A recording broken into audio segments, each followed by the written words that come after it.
Alright guys, today I want to come on here and do a quick unboxing review and actual use of my new paint sprayer. I do want to say thank you to the company for sending it out for review, so let's go take a look at it.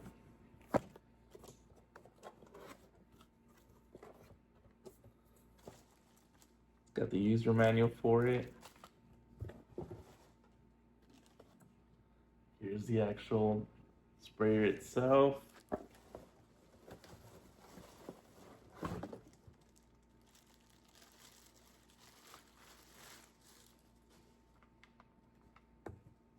Here's what we'll hook it up to. You'll have to have this plugged in for it, but this is pretty long, so it should be good. Different accessories right here.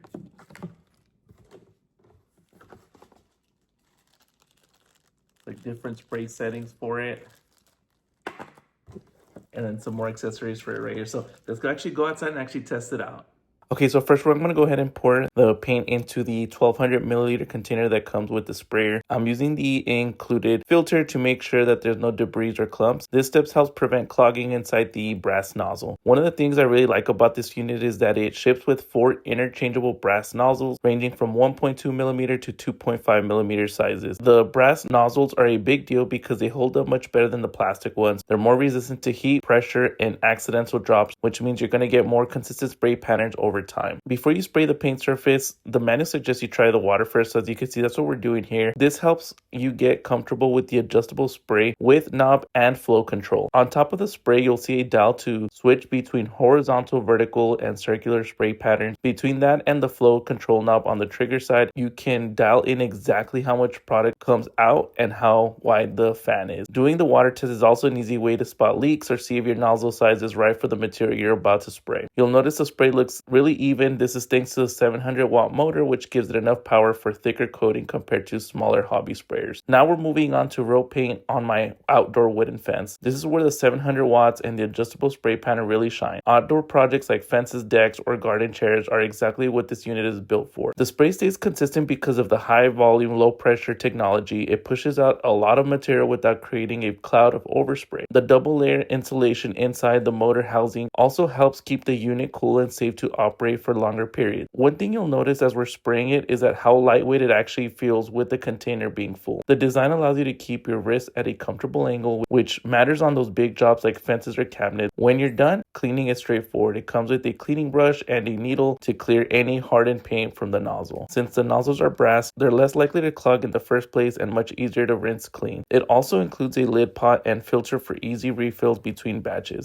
Even though it's a budget-friendly sprayer, it feels like they really thought about the whole workflow, fill and spray clean. As we keep working down this section of the fence, you can see the coverage is smooth and consistent without streaks or blotches. Switching between horizontal and vertical patterns is quick. Just rotate the top knob. That makes it versatile for everything from wide fence panels to narrow trim pieces. This unit is rated for furniture, cabinets, doors, fences, and garden chairs. So if you're a DIYer looking for a single sprayer to handle multiple projects, it's a solid choice. And because the flow control knob can dial way down, you can even do detail work without switching tools. All of the features, 4 brass nozzles, 3 spray patterns, adjustable width and flow, and included accessories combine to make a sprayer that's beginner friendly but still powerful enough for serious weekend projects. As you're watching more of the fence section being sprayed, I want to highlight how consistent the coverage stays even over rough, uneven wood grain. The high volume, low pressure system gives a really fine atomization, so even on older, weathered boards, the paint gets into the crevices instead of just sitting on the surface. That's a big advantage over brushes or rollers, which can leave streaks or skip spots. You can also see